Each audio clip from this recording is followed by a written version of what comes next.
मुकुर सुधारि वरणो रघुवर विमल यशो योदायक फलचारि सियावर राम।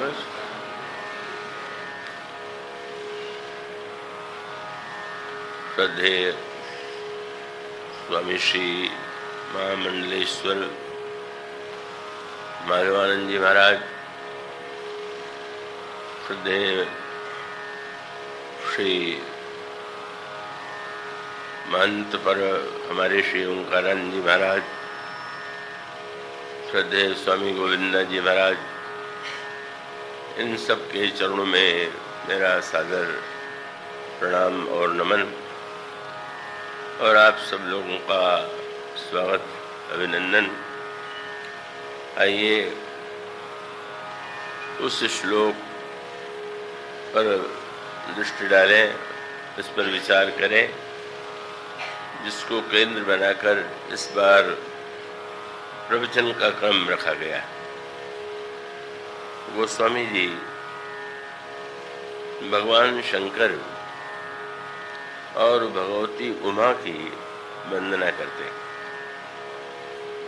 पूछा जा सकता है कि भगवान शंकर और पार्वती जी की वंदना किस रूप में की जा रही है, उसकी क्या आवश्यकता है। और तब गोस्वामी जी कहते हैं कि समस्त शास्त्रों में यह कहा गया है कि ईश्वर सबके हृदय में निवास करता है, किंतु इतना होते हुए भी, इतने निकट होते हुए भी वह दिखाई नहीं देता। दिखाई नहीं देता है तो क्या कारण हो सकता है? और तब इसका उत्तर यही है कि वस्तु होने पर भी यदि न दिखाई पड़े तो इसका अर्थ है कि व्यक्ति के पास आंखें नहीं। तो जो आंख वाले हैं उन्हें ईश्वर दिखाई देना चाहिए, पर ये पंक्ति में यह बताया गया उस ईश्वर का दर्शन करने के लिए और उसकी उपस्थिति का अनुभव करने के लिए जो दृष्टि चाहिए वह दृष्टि, यह स्थूल दृष्टि नहीं। वह कौन सी दृष्टि है? तो उन्होंने कहा कि श्रद्धा और विश्वास, इन दोनों के ही माध्यम से अंतःकरण में स्थित ईश्वर का साक्षात्कार होता है। और जब मैं भगवती पार्वती की वंदना करता हूँ तो मेरी दृष्टि में साक्षात श्रद्धा है, भगवान शंकर मूर्तिमान विश्वास है, और श्रद्धा और विश्वास के अभाव में ईश्वर का अनुभव, साक्षात्कार, उसकी प्राप्ति नहीं हो सकती। श्रद्धा क्या है? श्रद्धा विश्वास में क्या अंतर है? तो उसको यूं स्पष्ट करें तो अधिक अच्छा होगा कि श्रद्धा का केंद्र जो है वह मस्तिष्क है, बुद्धि है, और विश्वास का जो केंद्र है वह हृदय है। विश्वास हृदय में होता है और श्रद्धा का उदय बुद्धि में होता है। श्रद्धा की विश्वास के संबंध पर अगर दृष्टि डालें तो उसे यूं भी कह सकते हैं कि श्रद्धा साधना है और विश्वास उसका प्राप्तव्य है, उद्देश्य है। वास्तविक रूप में जिसे विश्वास कहते हैं, एक विश्वास तो वह है कि जिसके विषय में प्रत्येक व्यक्ति यह कहता है, समझता है कि मेरा विश्वास है। पर जब वह कहता है कि विश्वास है तो उसके पीछे भी उसकी एक कामना होती है। कहीं से मनुष्य यह सुन लेता है कि विश्वासम फलदायकम, विश्वास ही फल देने वाला है। तो स्वाभाविक है जिसके हृदय में कोई कामना है, जब वो कहता है कि मुझे तो अपने इष्ट देव पर विश्वास है, तो विश्वास के पीछे उसका तात्पर्य ये है कि विश्वास से ही तो हमारी कामना पूर्ण होगी, इसलिए मैं विश्वास कर रहा हूं। पर ये तो विश्वास नहीं, क्योंकि अगर आपकी कामना कभी जिस देवता की आप आराधना करते हैं, पूजा करते हैं, अगर आपकी कामना पूरी कर दी तो आपका विश्वास बना रहेगा, और कामना की पूर्ति में अगर बाधा पड़ जाए तो फिर वो विश्वास नहीं रह जाएगा। तो जो आज है और कल नहीं है वह विश्वास नहीं। विश्वास का तो अर्थ ही ये है कि जो सदा प्रत्येक देश में, काल में, स्थिति में कभी भी जिसमें मनुष्य के जीवन में आस्था न मिटे, वो विश्वास। तो ये विश्वास जो है, एक तो वह है कि जो कामना की पूर्ति के लिए किया जाने वाला विश्वास, और दूसरा विश्वास यह है कि अब जिसकी हम आराधना करते हैं, जिसको हम अपना इष्ट मानते हैं, तो स्वाभाविक रूप से किसी भी तरह से हमको उस आस्था में, विश्वास में रंच मात्र पार्थक्य की अनुभूति न हो। और ऐसा विश्वास जो है, उसका संबंध श्रद्धा से वस्तुतः जुड़ा हुआ है। ये श्रद्धा जो है, चाहे ज्ञान की दृष्टि से विचार करें, चाहे भक्ति की दृष्टि से विचार करें, और चाहे धर्म की दृष्टि से विचार करें, श्रद्धा परम आवश्यक है। अगर ज्ञान प्राप्त करना चाहते हैं तो आप उत्तरकांड में जहाँ पर ज्ञान दीपक का वर्णन पढ़ते हैं, वहाँ सबसे पहले श्रद्धा की आवश्यकता का ही वर्णन किया गया, क्योंकि गाय का घी चाहिए और उस घी के लिए दूध चाहिए, दूध के लिए गाय की आवश्यकता है। तो जिस गाय के द्वारा यह ज्ञान का घृत निर्मित होगा, तो उसका प्रारंभ में गोस्वामी जी वर्णन करते हुए कहते हैं कि श्रद्धा ही गाय। और उन्होंने कहा कि यह श्रद्धा भी 3 प्रकार की है। एक श्रद्धा वो है जो तमोगुणी व्यक्तियों के जीवन में दिखाई देती है, एक श्रद्धा वह है जो रजोगुणी व्यक्तियों के जीवन में दिखाई देती है, और एक श्रद्धा वह है कि जो सतोगुणी व्यक्ति के जीवन में दिखाई देती है। तो अब इन तीनों श्रद्धाओं में से स्वाभाविक है जो तमोगुणी वृत्ति वाला व्यक्ति है, वह जब श्रद्धा का आश्रय लेता है, अब यूं कहें, यूं विचार करके देखें कि मेघनाथ के द्वारा यदि यज्ञ किया जाता है और रावण के द्वारा भगवान शंकर की पूजा की जाती है, तो क्या बिना श्रद्धा के ही यह आराधना की गई? इसका अभिप्राय है कि जब रावण भगवान शंकर की पूजा ही नहीं करता, अपितु अपना सिर भी काट करके चढ़ा देता है, तो ये तो बहुत कठिन बात है। तो वस्तुतः इससे यही सिद्ध होता है कि उसके हृदय में एक प्रकार की श्रद्धा भावना है, पर वो श्रद्धा भावना जो है न सात्विक है न राजसिक है, अपितु तमोमयी है। क्यों? उसका उद्देश्य उसके द्वारा हम सिर काट करके चढ़ावेंगे तो भगवान शंकर हमें अमरता का वरदान दे देंगे।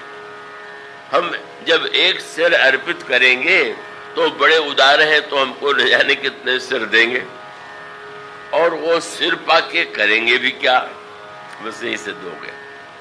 अब आप देखेंगे तीनों भाई एक साथ तपस्या करने के लिए जाते हैं, रावण, कुंभकर्ण और विभीषण, और तीनों को वरदान देने के लिए 2 देवता आते हैं, ब्रह्मा और शंकर। तो तपस्या भी दोनों की, तीनों की एक जैसी, वरदान देने वाले भी एक ही। पर समस्या क्या है, कभी तो देने वाले नहीं मिलते, और अगर देने वाला मिल जाए तो मांगने वाला वो तो सरल नहीं है कि क्या मांगे। देने वाला भी कठिन और मांगने वाला का वो तो अत्यधिक, वो तो दुर्लभ है। तो अब ये स्पष्ट दिखाई देता है कि एक का वरदान तमोमय है, दूसरे का वरदान रजोमय है, तीसरे का वरदान सत्वमय है। और उसका सूत्र यही है कि जब ब्राह्मण के सामने जाते हैं तो रावण ने जब वरदान मांगा, रावण क्यों चाहता है, उसका मूल उद्देश्य है कि वो देवताओं को भी परास्त कर सके, सबको परास्त कर सके, सबको नष्ट कर सके। पर यह तो प्रश्न ही है कि अगर वह दूसरे पर आक्रमण करेगा तो दूसरे भी तो बदले में उस पर शस्त्र चलावेंगे। तो मानो वो याचना करता है कि हम काहू के मर ही न मारे, हम किसी के मारने पर न मारे। क्या इसका अर्थ हो कि हमारे मारने पर दूसरे मर जाए, पर दूसरे के मारने पर हम न मरे। मानो मूल में ही दूसरों को मारने की योजना है, और उस योजना की पूर्ति के लिए भगवान शंकर और ब्रह्मा के सामने, शंकर जी के विषय में प्रसिद्ध है कि उनके समान कोई देने वाला नहीं। दानी कहूं शंकर समनाई, दीन दयालु दिवोई भावे, जाचक सदा सुहाई। भगवान शंकर से दानी कहूं सम, मेरे पत्रकार में गोस्वामी जी ने कहा भगवान शंकर के समान कोई दानी नहीं है। परिणाम क्या होता है कि देवता ही नहीं, दैत्य और राक्षस भी भगवान शंकर की पूजा करते हैं। पूजा इस दृष्टि से नहीं करते कि उनकी भगवान शंकर में अनन्य आस्था है, अपितु उनको ये लगता है कि जरा भोले भाले हैं और जो मांगे वही दे देते हैं, तो इन्हीं के पास चलना चाहिए। मानो मूल में ही का यह वृत्ति विद्यमान है। और इसीलिए पुराणों में ऐसी अनेक कथा आती है कि शंकर जी से दैत्यों ने वरदान पा करके बाद में शंकर जी को कष्ट दिया, या शंकर जी से वरदान पा करके संसार को कष्ट दिया। तो यहाँ पर जब शंकर जी रावण को वरदान देने चले तो ब्रह्मा ने कहा मैं भी तो चलूं, आप तो बिल्कुल भोले भाले हैं। गोस्वामी जी ने तो निंदा की स्तुति से जो प्रशंसा की जाती है उसका मैंने पत्रिका में एक पद बहुत मधुर लिखा। एक दिन ब्रह्मा अपना त्याग पत्र लेकर के भगवान शंकर के पास पहुंचे, पर उन्होंने त्याग पत्र शंकर जी को नहीं दिया। विराजमान थी बाएं भाग में पार्वती जी का, उनके हाथ में जब उन्होंने कहा कि मैं ब्रह्मा पद छोड़ना चाहता हूं, तो भगवती पार्वती जी ने पूछा क्यों छोड़ना चाहते हैं? तो उन्होंने कहा कि वो आपके पतिदेव जो बगल में बैठे हुए हैं इनके कारण। मानो बड़ा मीठा व्यंग करते हुए उन्होंने कहा कि इनके कारण। उन्होंने कहा कि अब समस्या ये है कि मेरा तो कार्य है कि व्यक्ति का प्रारब्ध कर्म देख करके उसके अनुकूल उसके सिर में भाग्य लिख दूं, और मैं यही करता भी हूं। तो मुझे पहले तो यह कहा गया कि व्यक्ति के कर्म के अनुकूल तुम उसके मस्तक में भाग्य लिख दो, पर जब ऐसा व्यक्ति इनके पास पहुंच जाता है, एक शब्द उन्होंने कहा कि ये तो आपके पतिदेव पागल है, बावरा, बावरो रावरो ना भवानी। क्या होता है कि जब कोई इनके चरणों में प्रणाम करता है तो सोचते हैं कि ब्रह्मा ने क्या लिखा है। तो ब्रह्मा ने जो भी लिखा है, कभी कभी आप भी करते होंगे कि लिखते समय अगर कोई बात छूट जाए तो जरा सा निशान लगा करके ऊपर लिख देते हैं। तो ब्रह्मा ने लिख दिया बड़ा अभागा है, तो शंकर जी को लगा कि कुछ छूट गया है। तो उन्होंने तुरंत जब उसने सिर रख करके प्रणाम किया तो उन्होंने कहा कि यह सबसे बड़ा सौभाग्यशाली। तो उन्होंने कहा कि पहले तो मेरा लिखा हुआ ये बदल देते, और बदल देने के बाद सबसे बड़ा संकट ये है कि वो कहते हैं कि जाओ ब्रह्मा को बता दो कि अब मैंने ये लिखा है और उसको पूरा मैं करूंगा, ब्रह्मा को करना। तो मेरी बात काटते हैं और फिर मुझी से, क्योंकि किसी के लिए लिख देते हैं इनको ब्रह्मा बना दो, किसी को लिख देते हैं इनको इंद्र बना दो, किसी को लिखते हैं कुबेर बना दो। तो अब तो मैं नए नए स्वर्ग बनाते बनाते तीन रंकन को नाक समारत हो आयो नकवानी, बस नाक तक प्राण आ गया। तो इसलिए यह अधिकार सौंपी हो रहे, ये आप जो है ब्रह्मा का पद जो है वो किसी दूसरे को दीजिएगा। तो देवी पार्वती जी ने पूछा आप क्या करेंगे? कहले भीख भली मैं जानी, मैं भीख मांगूंगा, मुझे ये अच्छा लगता है। भीख मांगना कोई अच्छा है क्या? बोले वैसे तो अच्छा नहीं माना जाता, पर आपके पतिदेव को भीख मांगते देख के लग जाता है कि बहुत अच्छा है। भीख मांग भाव खाए नहीं, भिक्षा मांगते हैं, प्रयत्न पुरुषार्थ करते नहीं। तो अब ये आनंद में चाहे जो लिख रहे हैं चाहे जो करवा रहे हैं, तो अब किसी और को बना दीजिए ब्रह्मा, यह अधिकार सौंपिए और ही भीख भली में जानी। का भगवान शंकर सुन रहे थे तो प्रेम प्रशंसा विनय व्यंग जुत सुनी विधि की प्रिय बानी। तुलसी मुदित महेश मन ही मन जगत मातुम सुखानी। वस्तुतः ब्रह्मा इस व्याज से शंकर जी की स्तुति कर रहे थे कि ये तो अभागों का भाग्य ही भी बदल देते हैं और ये देते रहना ही इनका स्वभाव। पार्वती जी से भगवान पार्वती जी ने पूछा, महाराज आपके यहाँ तो लेने वालों की भीड़ लगी रहती है, पर उन लोगों को देख करके आपको प्रसन्नता होती है कि नहीं? तो भगवान शंकर ने कहा कि ना, अधिकांश को देख करके प्रसन्नता नहीं होती, कष्ट होता। क्यों?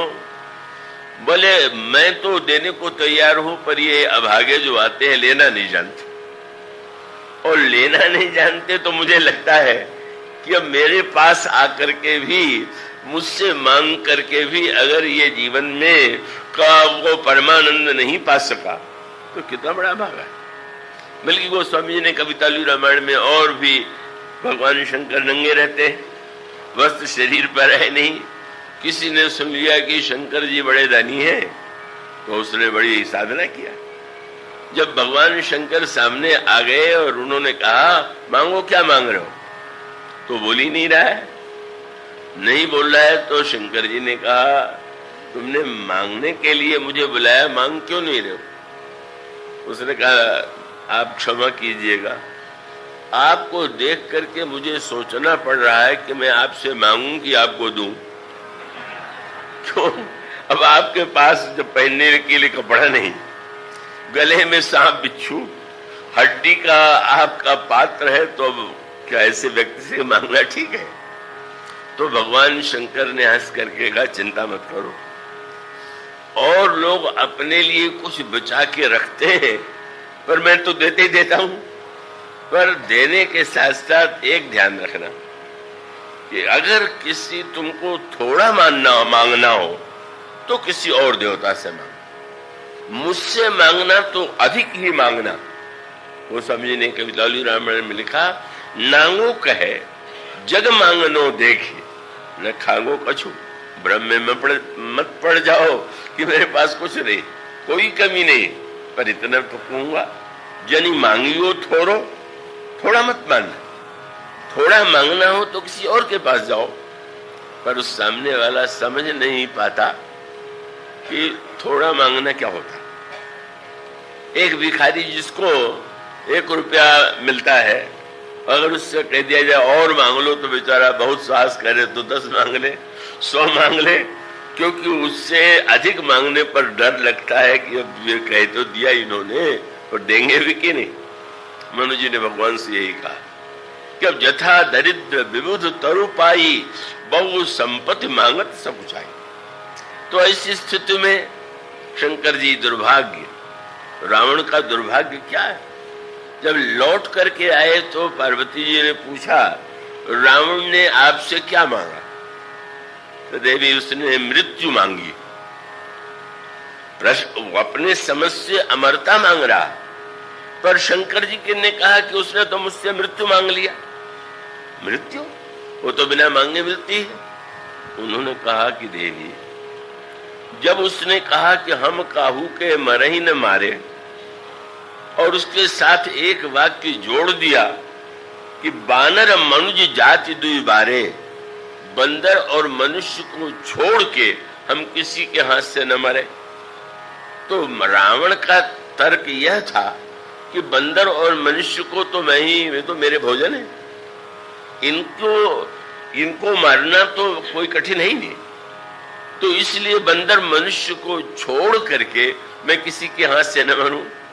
तो शंकर जी ने कहा इसका अर्थ हुआ कि उसने जो चाहा उसका अर्थ है कि या तो बंदर के हाथ से मरे या मनुष्य के हाथ से मरे। मानो कितना अविवेक है कि जब साक्षात सृष्टि रचयिता विवेक के देवता ब्रह्मा और साक्षात भगवान भूत भावन शिव, उनसे मांगना चाहिए था विवेक और विश्वास। शंकर जी विश्वास है और ब्रह्मा विवेक है, और दोनों मांग ले तो दोनों जब खड़े हैं तो बहुत बड़ा लाभ है। पर वो तो बड़ा पंडित था, गणित कर लिया। ये दो क्यों आए? मैंने तो शंकर जी को बुलाया था, ये ब्रह्मा क्यों आ गए? शंकर जी तो भोले भाले हैं, जो मांगे वो दे देते हैं। पर उसने तुरंत गणित किया, आ गए हैं तो भी क्या चिंता है। ब्रह्मा और शंकर मिल भी जाए तो दोनों का सिर मिलके 9 ही तो होता, 5 4 9। शंकर जी का 8, ब्रह्मा का 4, मेरे तो 10 सिर है, तो ये एक सिर तो अधिक इनसे हाई है, इनसे तो अधिक बुद्धिमान मैं हूं ही, इसलिए जो लेना होगा ले लूंगा। मानो तीनों ने जो 3 प्रकार का वरदान मांगा, तीनों को वरदान मिला। कुंभकर्ण भी जो वरदान मांगना चाहता था, वो चाहता यही था कि हम 6 महीने भोजन करें और 1 दिन सोएं। पर ब्रह्मा देख के डर गए कि 6 महीने अगर इसने भोजन करना प्रारंभ किया तो सारे संसार को खा जाएंगे। इसलिए बुद्धि उलट दी और उसने कहा 6 महीने सोएं और 1 दिन जागे। एक का वरदान तमोमय, एक का वरदान रजोमय, और दूसरे का वरदान जो है वो सतोगुणी श्रद्धा जिसे कहते हैं। जब विभीषण के सामने गए और उन्होंने कहा, कहो विभीषण पास तब कहो पुत्र वर मांगो, पुत्र वरदान मांगो, तो ते ही मांगे वो भगवंत पद कमल अमल अनुराग। इसका अभिप्राय कि किसी पर श्रद्धा करने के बाद भी क्या उससे हम पाना चाहते हैं, यही श्रद्धा की परीक्षा है। और तब मानो अगर हम ज्ञान प्राप्ति के लिए प्रयत्नशील हैं तो सात्विकी श्रद्धा की आवश्यकता है, तो ज्ञान के लिए भी श्रद्धा की आवश्यकता। और धर्म के लिए, धर्म का पालन कैसे होता है? तो मानस पर स्पष्ट किया गया, श्रद्धा बिना धर्म नहीं होगी। सचमुच धर्म उसी व्यक्ति के जीवन में होगा जिसके अंतःकरण में श्रद्धा होगी। तो धर्म के लिए भी श्रद्धा की आवश्यकता, ज्ञान के लिए भी श्रद्धा की आवश्यकता, और भक्ति के लिए वो तो बिना श्रद्धा और विश्वास के भगवान के प्रति भक्ति का उदय ही नहीं होगा। इसलिए श्रद्धा की आवश्यकता सभी साधकों को, चाहे वो ज्ञान, चाहे भक्ति, चाहे कर्म, जिस दिशा में जाना चाहे, श्रद्धा की आवश्यकता है। पर ये श्रद्धा क्या है? ये श्रद्धा का उदय कैसे होता है? और तब उसका 2-3 जो महत्वपूर्ण सूत्र है, आप उस पर ध्यान दे करके विचार करेंगे, सुनेंगे। और वो ये है कि जैसे सती जी का जो प्रसंग है, सती जी श्रद्धा नहीं, पार्वती जी श्रद्धा। तो सती जी में क्या कमी?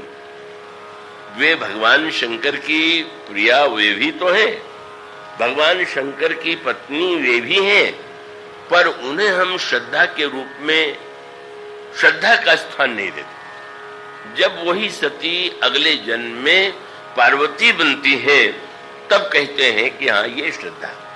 और उसका उत्तर यही है कि श्रद्धा बिना धर्म नहीं हुई। सती जी भगवान शंकर के साथ दंडकारण्य में महर्षि अगस्त आश्रम में कथा सुनने के लिए गई, पर जाकर के भी उन्होंने नहीं सुना। क्यों?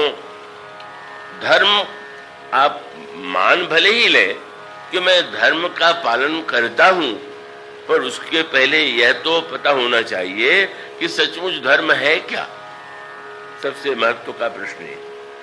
और यहीं पर सती जी के अंतःकरण में केवल बुद्धि है, पर बुद्धि का अभिमान होने के कारण श्रद्धा नहीं है। कवियों कह सकते हैं कि बुद्धि के पहनेपन से अगर हमें दूसरों में कमी दिखाई दे तो ये बुद्धि का दुरुपयोग है, और बुद्धि के पहनेपन से अगर हमें अपनी कमी दिखाई देने लगे तो ये बुद्धि का सदुपयोग।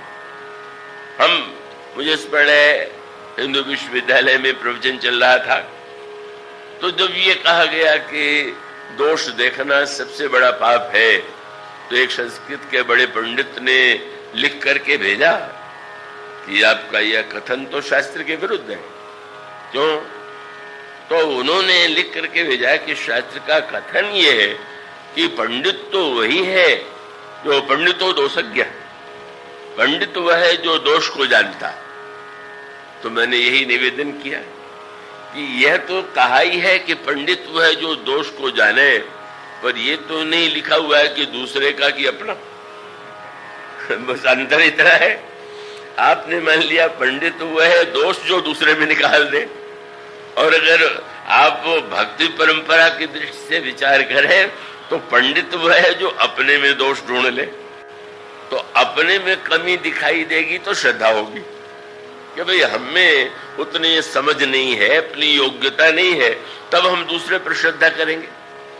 और जब अपने आप में ही गुण दिखाई दे और सामने वाले में कोई कमी, सामने वाले में कोई दोष दिखाई दे, तो स्वाभाविक रूप से ऐसे व्यक्ति के हृदय में श्रद्धा नहीं हो सकती। बुद्धि वही है, पर दोष जानने की क्षमता बुद्धि में होनी चाहिए, पर अपने दोषों को जान लेना। सती जी की जो समस्या है आप उसको ध्यान से स्पष्ट समझ लें। सती शब्द के अर्थ को आपने सुना होगा। भगवान शंकर की जो पत्नी है वे तो सती है ही है, पर वैसे भी किसी पतिव्रता नारी की जब प्रशंसा करते हैं तो कहते हैं कि अरे वो तो बड़ी सती, अनुसुईया बड़ी सती है, और ऐसे अनेक जो पतिव्रताएं हैं उनको सती की उपाधि दी जाती है। और परंपरा जो अपने पिता पति के साथ का अपने शरीर को भस्म कर देती थी, उन्हें भी सती की संज्ञा देकर पूजा की जाती थी, उनकी आराधना की जाती थी। तो सती शब्द का अर्थ यदि पतिव्रता है तो सती जी के नाम का अर्थ है कि ये माना गया कि सती जी सर्वश्रेष्ठ पतिव्रताओं में शिरोमणि है, तो इसीलिए जब किसी नारी की प्रशंसा करेंगे तो उसे सती कहेंगे। किंतु यहीं पर धर्म की जो व्याख्या है उसका एक विशेष तात्पर्य सामने आता है, और वो ये है कि वस्तुतः धर्म शब्द का प्रयोग तो अनेकानेक लोगों के द्वारा होता है, पर धर्म क्या है? उन्होंने यह मान लिया कि पतिव्रता के लिए पति ही सब कुछ है, और इसलिए अगर महर्षि अगस्त श्री राम की कथा सुन रहे हैं तो मैं उनकी कथा नहीं सुनूंगी, ये मेरे पातिव्रत धर्म के अनुकूल नहीं है। पर क्या पातिव्रत की यह परिभाषा धर्म की सही परिभाषा है क्या? जब कोई व्यक्ति केवल शास्त्र या ग्रंथ के शब्दों को पकड़ करके शब्द को ही धर्म मान लेगा तो निश्चित रूप से धर्म का सही अर्थ ही उसे ज्ञात नहीं होगा, और वो उस धर्म में पालन करता हूं ऐसा अभिमान पाल लेगा, पर वो वस्तुतः धर्म से दूर होगा। क्या तात्पर्य?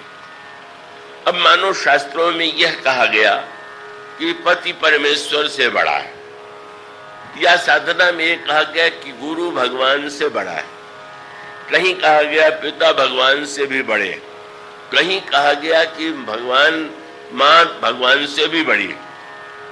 तो ये तत्वतः सत्य है कि भाव से माना गया सत्य? थोड़ा समझने की बात है, और आप तो सत्संगी हैं, तो आप उसे समझने की कोशिश करेंगे तो समझ सकते हैं। क्या सचमुच गुरु भगवान से बड़ा होता है क्या? कोई पतिव्रता भगवान से बड़ी होती है क्या? यह सत्य नहीं है। दोनों प्रकार की बातें हमारे ही ग्रंथों में कही गई, और उन दोनों में दिखाई देता है परस्पर विरोध। अगर उन दोनों परस्पर विरोधी बातों को मिलाकर के व्याख्या करें तो कठिनाई नहीं हो। जैसे रामायण में ही ये कहा गया, महर्षि वाल्मीकि भगवान राम से कहते हैं कि जो आप उनके हृदय में निवास कीजिए जो आपकी अपेक्षा भी गुरु को श्रेष्ठ मानते।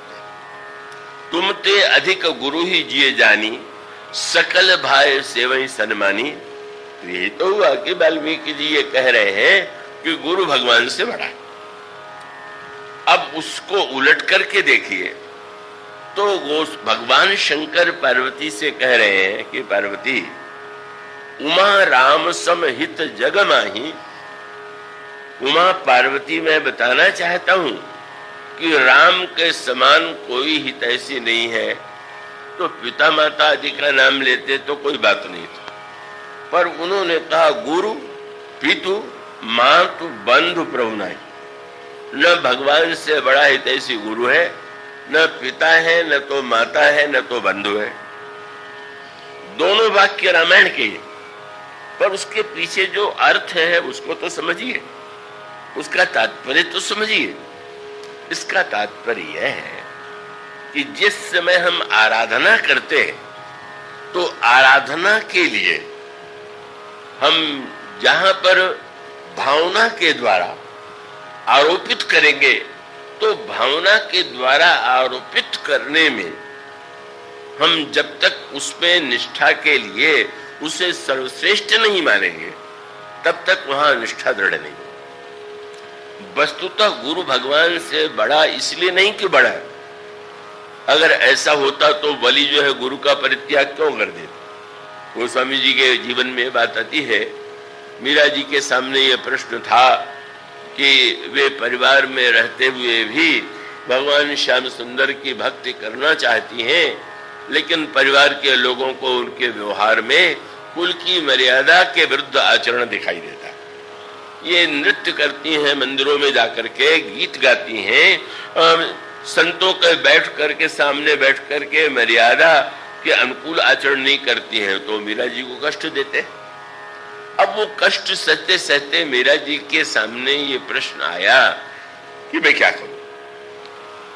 अपने परिवार के प्रति, ससुर के प्रति, सास के प्रति, अन्य संबंधियों के प्रति नारी का कर्तव्य है, ये भी शास्त्र का कथन है।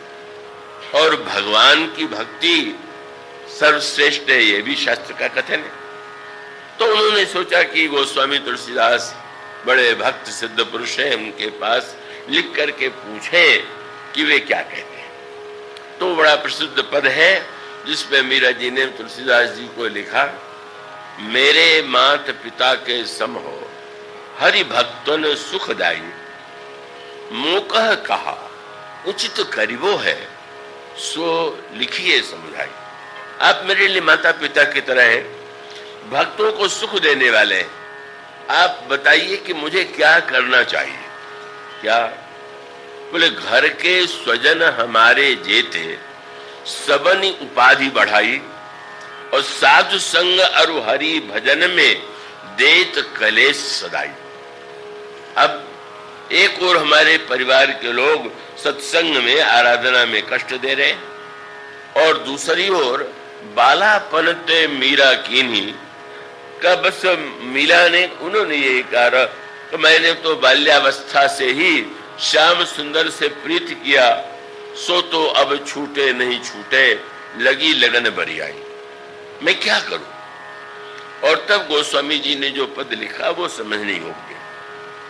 उसमें गुरु का भी नाम है, पिता का भी नाम है, माँ का भी नाम है, सबका नाम। और उस नाम के पीछे तात्पर्य क्या है, उसका अर्थ क्या है?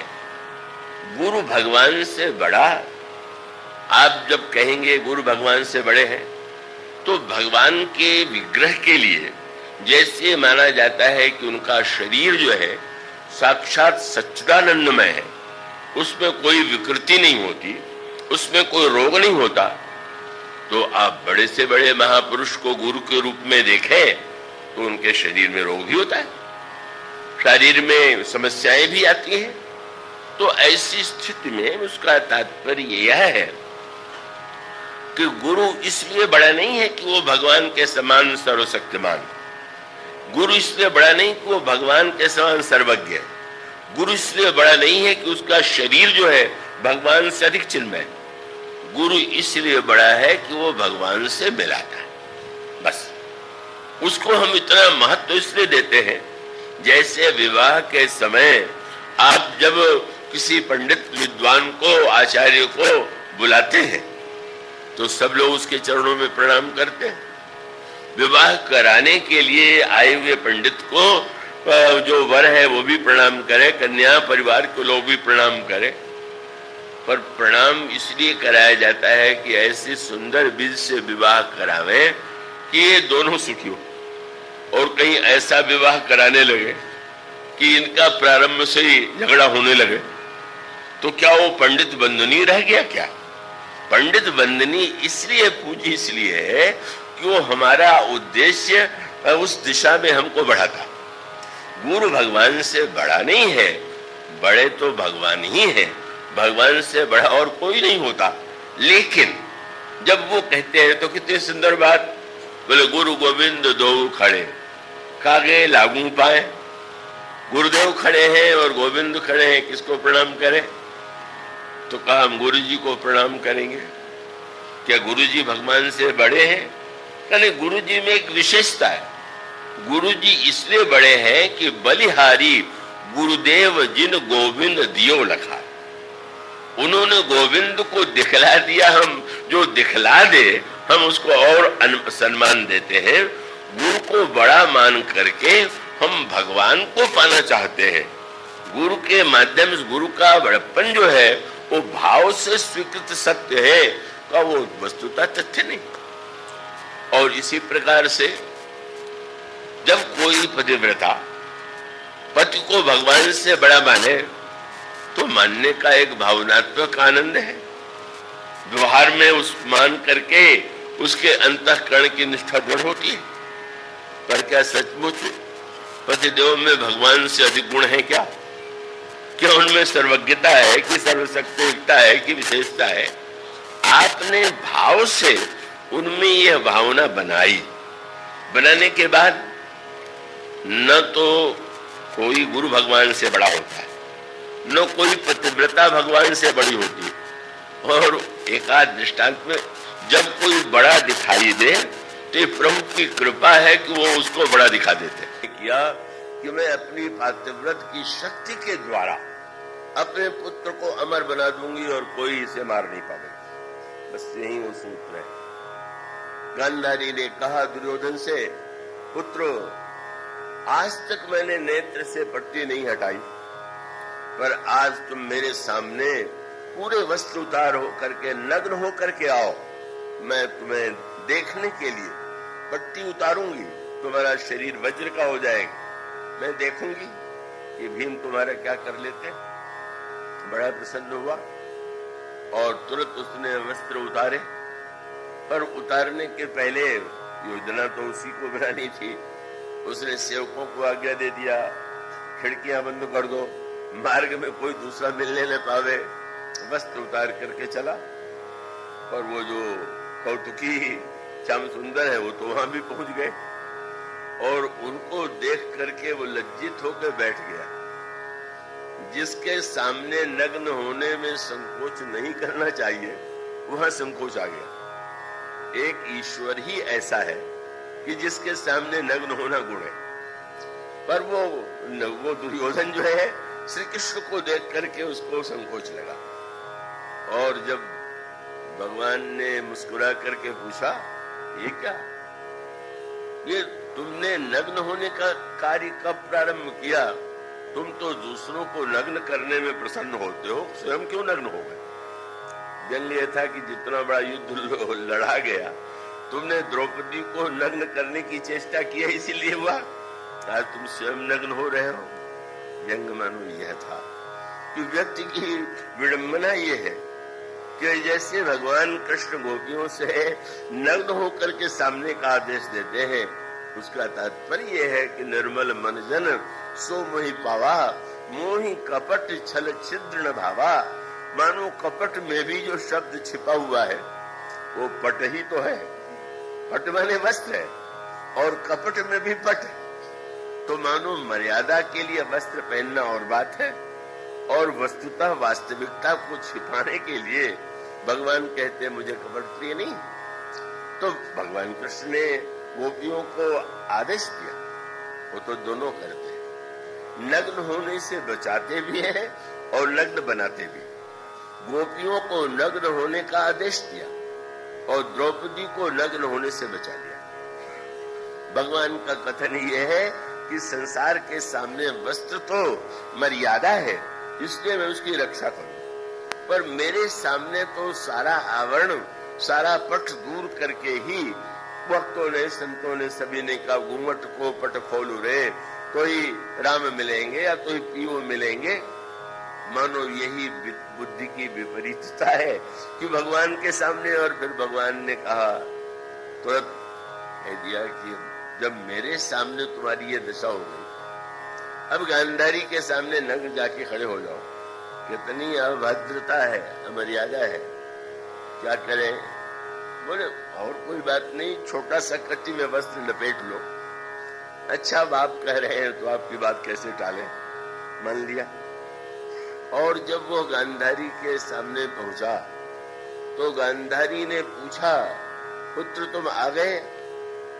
और तब पट्टी खोल करके देखा, सारा शरीर सचमुच वज्र का हो गया, पर कमर में जो एक कपड़ा लिपटा हुआ था उतना भाग वज्र का नहीं हुआ।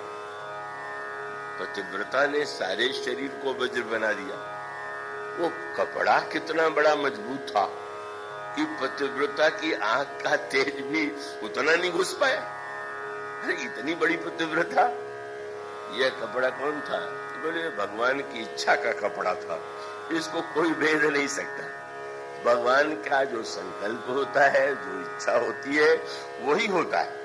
जब वो चाहते हैं तो किसी का संकल्प पूरा करा देते हैं, और जब चाह लेते हैं कि नहीं संकल्प पूरा नहीं कराना है, तो कोई पतिव्रता उसको नहीं विनष्ट कर सकती। और सचमुच का दुर्योधन की रक्षा तो हुई नहीं। अब दुर्योधन मारा ही इसीलिए गया कि पता चल गया कि कमर में ही कमजोरी है, यही मारना ठीक। मानो संकेत कथा का अभिप्राय यह है, वृंदा के पातिव्रत के प्रसंग में, वृंदा जलंधर की पत्नी है, तो जलंधर की पत्नी वृंदा परम सती असुराधिप नारी, परम सती मानी जाती है।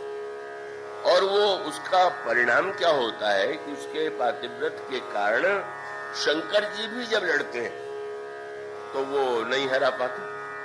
जलंधर इसलिए नहीं हारता कि उसकी पत्नी पतिव्रता है।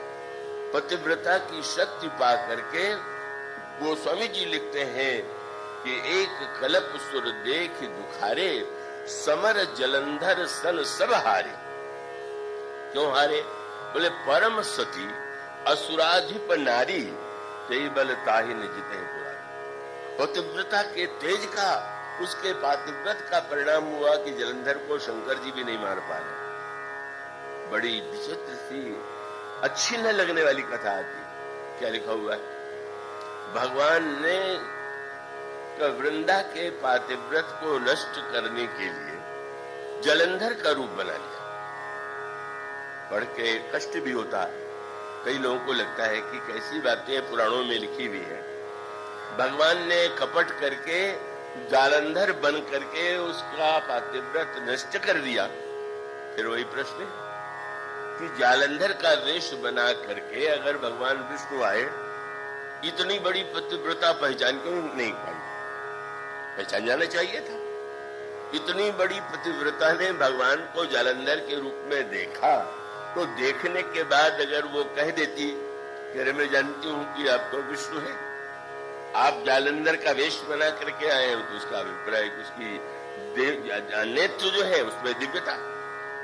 पर संकेत इसका यह है कि पातिव्रत का सच्चा तात्पर्य वृंदा के जीवन में नहीं। जैसे आप कोई शक्ति बहुत बड़ी प्राप्त करें साधना के द्वारा, तपस्या के द्वारा, जप के द्वारा, यज्ञ के द्वारा, तो उस बल को पाकर के आप उसका उपयोग कहां कर रहे हैं? तो इसका अर्थ है कि धर्म का पालन करके वो अधर्म को शक्ति दे रहे हैं। अब ये बड़ी जटिल स्थिति है का जालंधर महान पापी है, अधार्मिक है, और वो पतिव्रता अपने धर्म के द्वारा उस अधर्म को मरने नहीं दे रही। भगवान को तो मारना है अधर्म को। शंकर जी अधर्म का, जालंधर का वध कर सके, और तब भगवान ने दिखाई दिया कि छल करी टारे उतास व्रत प्रभु सुर का रजकीन। भगवान ने उसका पातिव्रत नष्ट कर दिया और उसके पश्चात जालंधर मारा गया। इस कथा के गहरे अर्थ पर विचार कीजिए। उसके बाद जब उसने जान लिया, बाद में जान लिया, पहले नहीं जान पाई, तो क्रोध आ गया और क्रोध में आके शाप दे दिया कि जाओ तुम पत्थर हो जाओ। तो माना जाता है भगवान का जो शालिग्राम रूप है वो वृंदा सती तपस्विनी के कारण साप से भगवान को पत्थर बनने जाना पड़ा। पर इतने मत पढ़िएगा, भगवान भी कितने विनोदी है। भगवान ने कहा कि अगर मैं पत्थर बन जाऊंगा तो तुम तुलसी बन जाओ और तुम निरंतर मेरे साथ ही रहो। एक दिन के तुमने संग को पाप मान लिया, पर अब तो सदा सदा के लिए तुम्हें मेरे पास ही रहना। धर्म का सूक्ष्म तत्व है। इसका अभिप्राय है कि वस्तुतः मैं ही तो समस्त विश्व का पति हूं, और तुमने जालंधर में देखा और मेरे कार्य को तुमने माना कि मैंने धर्म नष्ट कर दिया, तो मैं क्या धर्म नष्ट करने वाला हूं क्या? तुम्हारे उस मिथ्या धर्म को मैंने नष्ट किया जिसके द्वारा तुम असुर को शक्ति दे रही थी, और तुम्हारे पातिव्रत को मैं इतना सम्मान देता हूं कि मैंने जब तुम्हें स्वीकार किया तो हमारा और तुम्हारा, जालंधर और तुम्हारा संबंध तो एक जन्म का है, पर शाश्वत रूप से मेरा और तुम्हारा संबंध बना रहे। इसलिए हर जगह शास्त्र का एक वाक्य पढ़ करके इतना भावुक नहीं हो जाना चाहिए। वही सबसे ईश्वर तो अद्वितीय है, अनुपम है, सर्वशक्तिमान है, पर उसे पाने के लिए इन्हें हम श्रद्धा पूर्वक, विश्वास पूर्वक उन्हें हम भगवान से अधिक सम्मान देते हैं। बहुत सुंदर प्रसंग आता है।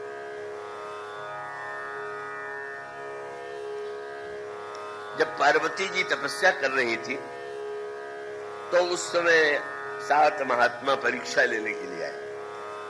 पूछने और बड़े अनजान बन के पूछा, तुम इतनी सुकुमार हो, इतनी सुंदर हो, इतनी अवस्था तुम्हारी छोटी है, ये तो बताओ कि तुम ये किसको पाने के लिए तपस्या कर रही?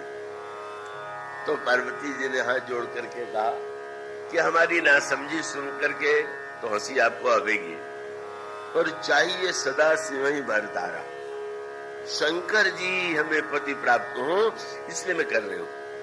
वो तो धीरे धीरे परीक्षा ले रहे थे।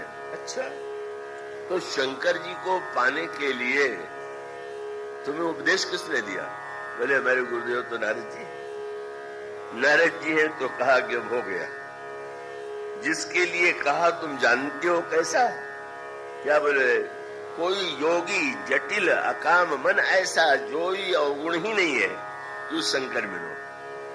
तो तुम्हारे गुरु भी तो और भी बड़े। क्या है?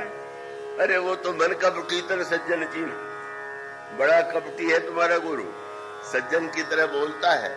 तेही के वचन मान विश्वासा, उनके वचन पर विश्वास मान करके तुम उस नंगे को पति पाना चाहती हो। आपने तुरंत एक उत्तर दे दिया, उत्तर यही था, ठीक है। आप यही तो कह रहे हैं, क्योंकि सप्तर्षियों ने कहा कि ये न समझना कि हम लोग तुम्हारा विवाह नहीं होने देना चाहते, हम विवाह करावेंगे। और विवाह कराने के लिए तो पति भी चल लिया।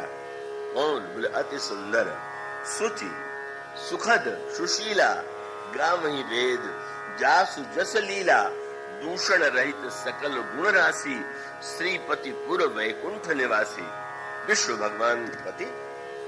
और उनको पाने के लिए तपस्या भी नहीं करनी पड़ेगी। क्या होगा? स्वयं विष्णु आएंगे, तुमसे कहेंगे कि मैं विवाह करना चाहता हूं, अस बर तुम ही मिलाऊ व आनी। अब पार्वती जी का वाक्य बहुत सुंदर है, गुरुबड़ा की भगवान। तो अब इन लोगों ने तुरंत चतुराई से ये कहा कि ठीक है, पर मान लो जिन शंकर जी को पाने के लिए तुम तपस्या कर रही हो, वो शंकर जी में चाहे जितने दोष हों, पर वो कपटी नहीं। वो गुरु तो हमारा कपटी है, पर वो कपटी नहीं। तो उनको बुला के हम लावेंगे। और अगर वो ये कह दे कि तुम इस मंत्र और तपस्या को छोड़ दो, तब माने एक और तो गुरुदेव नारद और दूसरे शंकर जी, मेरे कहने से नहीं पर शंकर जी कहे तब। तो शंकर जी ने बहुत अनोखी बात कही। पार्वती जी ने क्या कह दिया?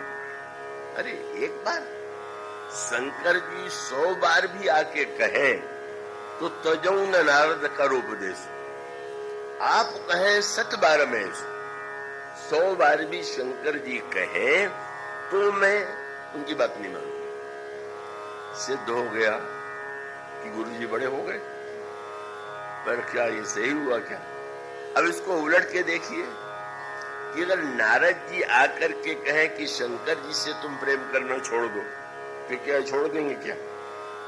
उसका अर्थ यह है कि भगवान शिव तो मेरे आराध्य हैं और उनको पाने के लिए ही जिन गुरु का मैंने वर्ण किया है, उनके मार्ग से चल करके ही तो मैं पाऊंगी।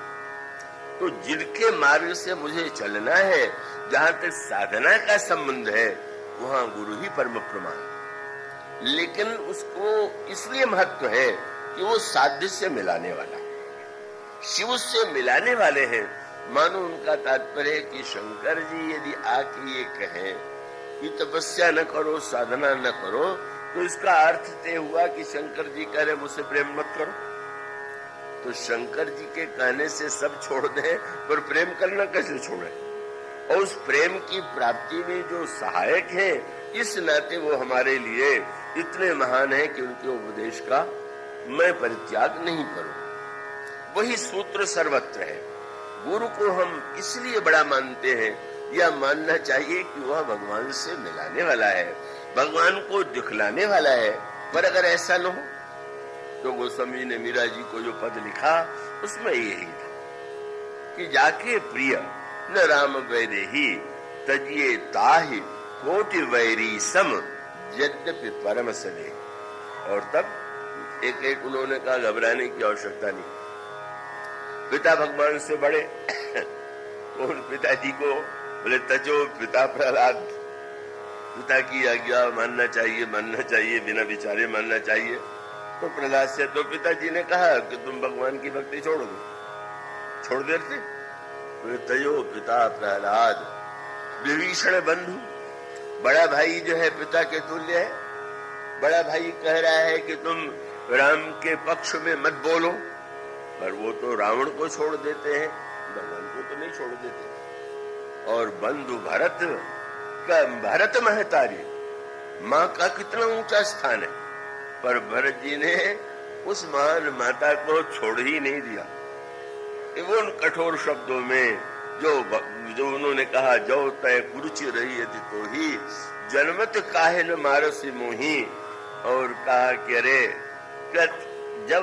जब ते कुमति कुमत जी ठहू, खंड खंड हुए हृदय न गयऊ, बर मांगत मन भई नहीं पीरा, गरि न जीह मोह प्रेम न किया। माता के लिए इतने कठोर शब्द क्यों? इसलिए कि माता कृपा करके आशीर्वाद दे और वो भगवान की दिशा में बढ़ावे, तो माँ सबसे दूर, और माँ भगवान से दूर कर दे।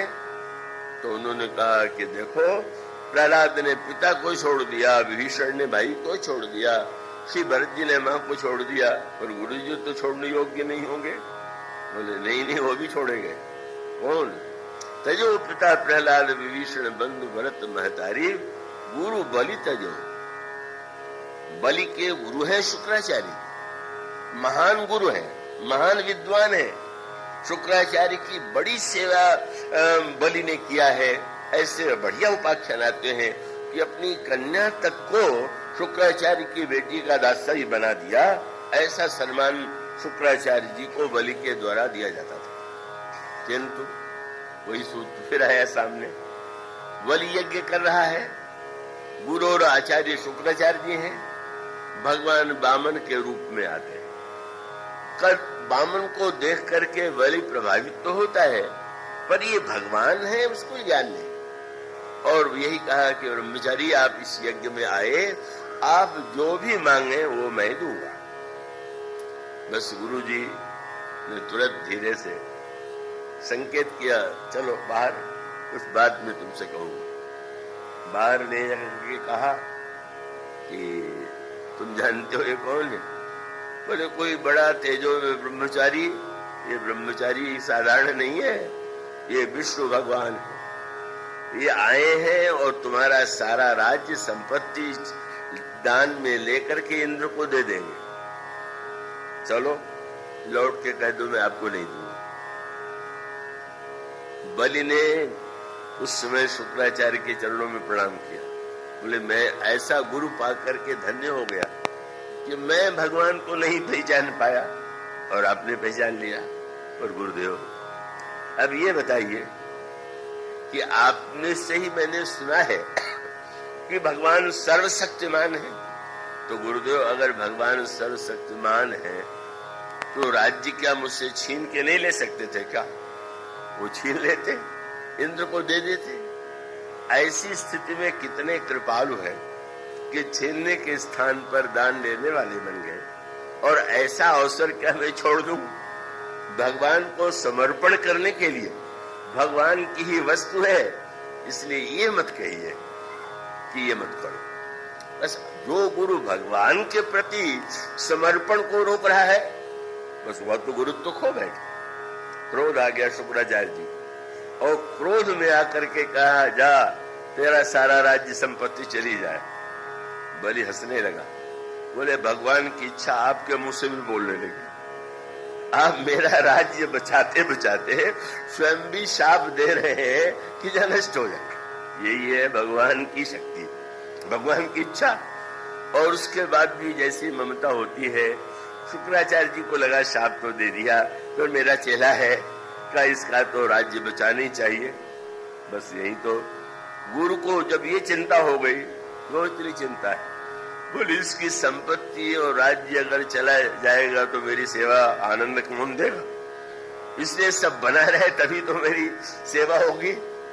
तो ममता के कारण बचाने पहुंचे। और आप जानते हैं कि भगवान ने वहां पर भी वो कौतुक किया कि हाथ में कुश लिया और वो उस कमंडल के छेद में बैठ गए थे। जल नहीं गिरेगा तो संकल्प नहीं होगा। कैसा मनुष्य ममता में कभी कभी न समझ हो जाता है। तो शास्त्र का नियम है कि जल दे करके संकल्प बोलते हैं। तो मान लिया कि जब जल ही नहीं गिरेगा तो संकल्प कैसे होगा? ये भूल गए कि भगवान का संकल्प भी कहीं रुकता है क्या? परिणाम ये हुआ कि संकल्प तो भगवान का पूरा हुआ। फिर शुक्राचार्य जी अपनी एक आंख जरूर गंवा बैठे। और भगवान से जब शुक्राचार्य जी ने पूछा कि आपने मेरी एक आंख क्यों फोड़ दिया? उन्होंने कहा भाई भीतर की दो आंखें होती हैं ज्ञान विराग, तो तुम्हारी ज्ञान वाली आंख तो ठीक थी क्योंकि मुझे पहचान लिया, पर वैराग्य वाली आंख तो पहले से फूटी थी। अरे पहचानने के बाद चेले को ये कहना चाहिए था, बड़ा भाग्य तुम्हारा कि भगवान आए हैं, सब कुछ दे दो और आप रोक रहे हैं। बस मनोसूत्र यही है, सब बड़े हैं पर इसलिए बड़े हैं कि वो बड़े होकर के उनका आशीर्वाद प्राप्त करके उनकी कृपा के द्वारा हमारा जो परम प्राप्तव्य ईश्वर है वो प्राप्त। और इसीलिए गोस्वामी जी ने दृष्टांत दिया कि आंख में अंजन लगाना चाहिए। पिताजी ने कह दिया किसी बेटे से, और बेटा पिता का इतना आज्ञाकारी कि रोज अंजन लगाने लगा। उसे कभी कभी बड़ा अटपटा भी अनुभव होता है। ट्रेन में यात्रा कर रहा था, कोई विशिष्ट दो बैठे हुए थे, उच्च कक्षा के पदाधिकारी श्रेष्ठ व्यक्ति। एक ने शराब निकाल करके पीना प्रारंभ किया, उनसे भी कहा कि आप भी, तो उन्होंने कहा कि नहीं, मैं शराब नहीं पीता। क्यों नहीं पीता? नहीं, वो उन्होंने सिगरेट पीना प्रारंभ किया और मित्र से कहा तुम भी एक सिगरेट लो। नहीं, मैं सिगरेट नहीं पीता। क्यों? पिताजी ने मुझे आज्ञा दिया था कि तुम सिगरेट कभी नहीं पीना, इसलिए मैंने सिगरेट छोड़ दिया। लगा कि बड़े पिता की आज्ञाकारी, पर वो मित्र कुछ अधिक जानकार थे। बोले यार तुम सिगरेट नहीं पी रहे हो पर शराब तो पीते हो। बोले शराब के विषय में पिताजी ने कुछ नहीं कहा था, इसलिए उसको पीने में स्वतंत्र है। आज्ञा का ऐसा अर्थ लेने वाला, ये विचित्र प्रकार का अर्थ। मानो आज्ञा का पालन, उसका तात्पर्य यह है कि पिताजी ने कहा कि आंख में लगाओ अंजन, तो इसीलिए तो कहा होगा कि अंजन से आंख की ज्योति बढ़ेगी। अब एक व्यक्ति अंजन लगाता है, दायरा लगाता है, दायरा है, किसी ने पूछा क्यों लगाते हो? तो पिताजी ने कहा इतने दिन से लगा रहे हो, कुछ अंतर आया? बोले अंतर तो ये है कि पहले से कम दिखाई देने लगा, अब भी लगाए चले जा रहे हो।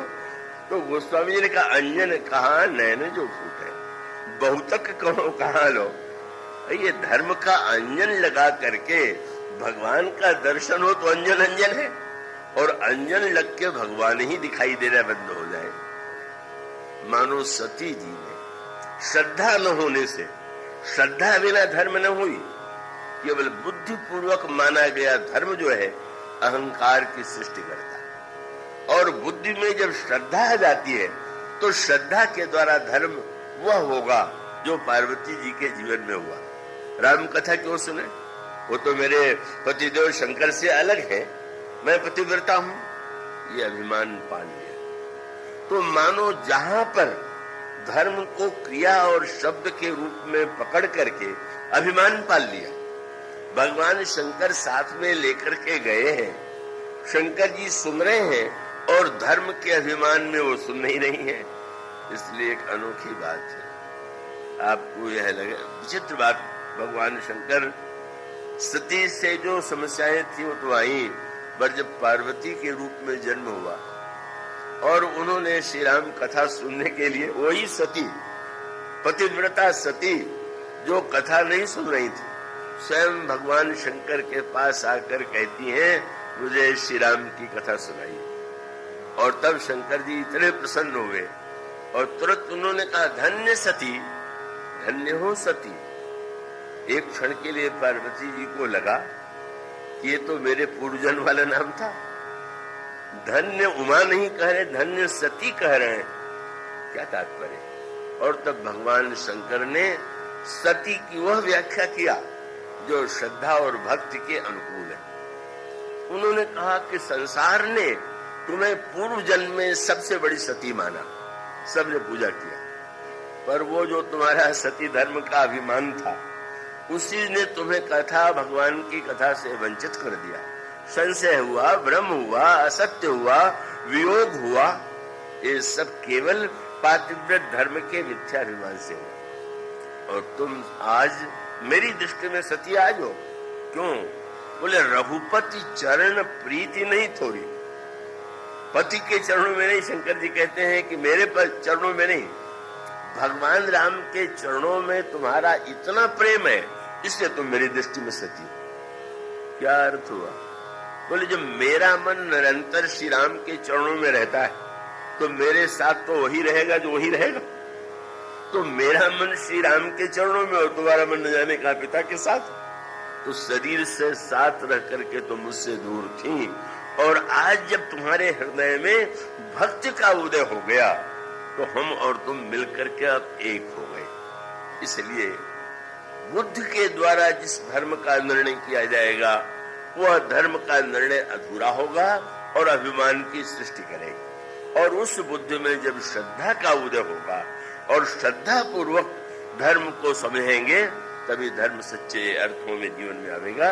आज इतना ही, इसके बाद की चर्चा करें। बोलिए श्याम श्री राम किंकर प्रभु